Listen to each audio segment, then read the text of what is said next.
Si Ombudsman Remulla nanindigan na ituloy pa rin ang paghahain ng kaso laban kay Senator Rodante Marcoleta. Sa kabila po yan, napapatuloy na protesta ng mga miyembro ng Iglesia ni Cristo.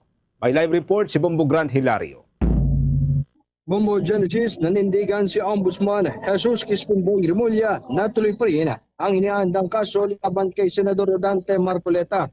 Sa maikling panayam sa naturang opisyal ngayong araw, marin niyang tiniyak na hindi nagbabago ang kanilang posisyon sa isasampang kaso kontra sa mambabatas.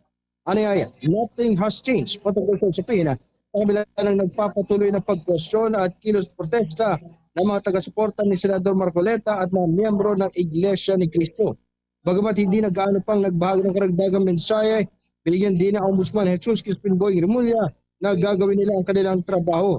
Kasabay sa paninindigan magsasampa ng kaso laban sa senador, pinabulaanan din ng opisyal ang paratang na may pinipili ang tanod bayan o selective justice sa kung sino lamang ang kakasuhan. Narito ating pakinggan si Ombudsman Jesus Crispin-Boy Remulla. It was selective. No such thing.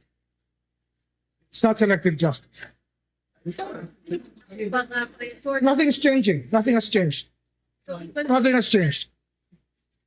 Nothing has changed. You will file. We will file. So lang nagbabago. This has not changed anything. Okay? Wala akong mensahe. Basta sa akin lang, we will do our job. We will do our job.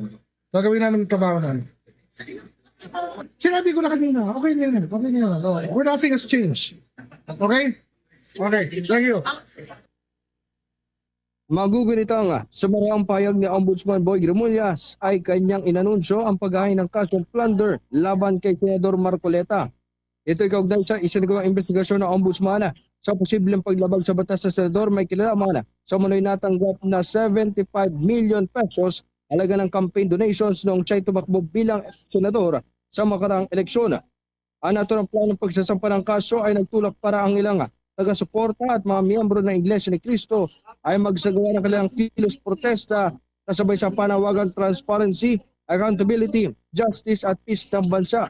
Ngunit komento ni Ombudsman Remulla na maling sabihin mayroong selective justice sa pag-aay nila ng kaso laban sa senador na sinusuportahan ng grupo. May turing man freedom of expression ang sigaw ng mga taga-suporta nito, baka siguro naman anyang walang selective justice o pinipili sa susunod na kakasuhan dawit sa issue ng korupsyon.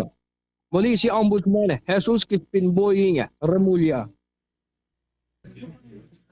Freedom of expression nila yan, pero it's the wrong premise. There's no selective justice in this country when it comes to the ombudsman. Inaasahan na tuluyan sa sampanan ng kaso si Senador Rodante Marcoleta ngayong linggo ayon kay Ombudsman Jesus Crispin-Boy Remulla. Nagulat live para sa Bombo Network News. Ito si Bombo Grant Hilario and this is Bombo Radio Philippines, the #1 and most trusted source of news and information.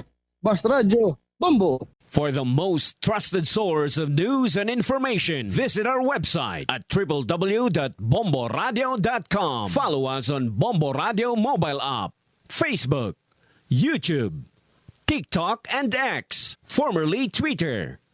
Like, share, and stay connected. Anytime, anywhere.